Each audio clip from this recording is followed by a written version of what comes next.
मजूमदार। सावन की महीना शुरू हो चुके हैं और इसी में आपको कौन सी चीज़ों से रुद्र अभिषेक करने से आपको किस चीज़ की प्राप्ति होती है, कौन सी बीमारी होने से आपको किस चीज़ से रुद्राभिषेक करने से आपको क्या फल मिलता है, इन सभी के लिए हम बात करते हैं।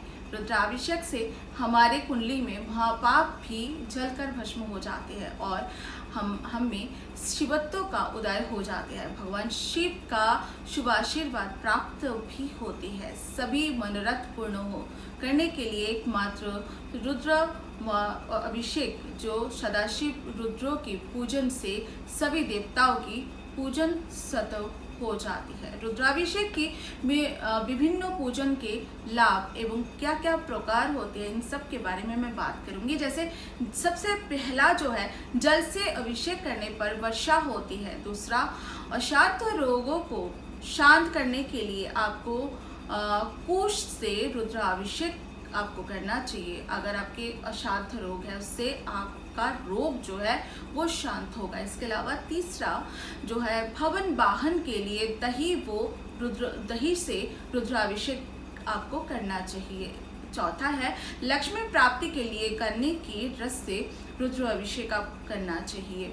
धन वृद्धि के लिए शहद और घी से अभिषेक आपको करना चाहिए। तीर्थ के जल से अभिषेक करने पर मोक्ष की प्राप्ति होती है। इसके अलावा पुत्र प्राप्ति के लिए दुग्धों से और यदि संतान उत्पन्न होकर मृत पैदा हो तो गो दुग्ध से रुद्राभिषेक करना चाहिए। मतलब गाय की दूध से रुद्राभिषेक करना चाहिए। जिनका बच्चा बार बार होते हैं और मर जाते हैं, उन लोगों को रुद्राभिषेक से युग तथा विद्वान जो होते हैं वो उनकी विद्वान संतान की प्राप्ति होती है।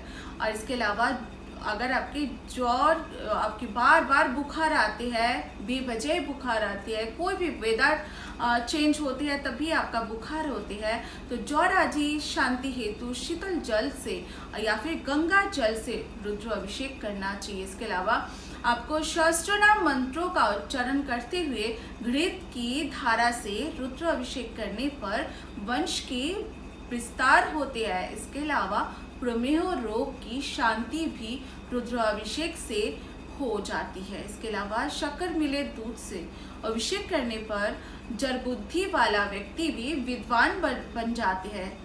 आखिरी जो है ना, इसके अलावा जो है, सरसों की तेल से अभिषेक करने पर अगर आपका बहुत शत्रु है वो शांत हो जाता है।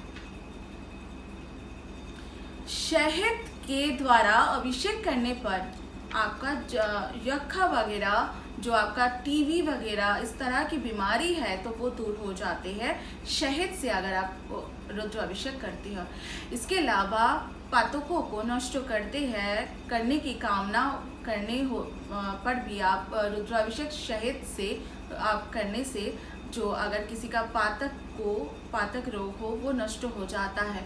तो शहद से रुद्राभिषेक करिए। और इसके अलावा गोदुग्धों तथा शुद्ध घी द्वारा अभिषेक करते ही आपका कोई भी बीमारी बहुत दिनों से आपका ठीक नहीं हो रहा है, उस बीमारी भी आरोग्य प्राप्त करते हैं।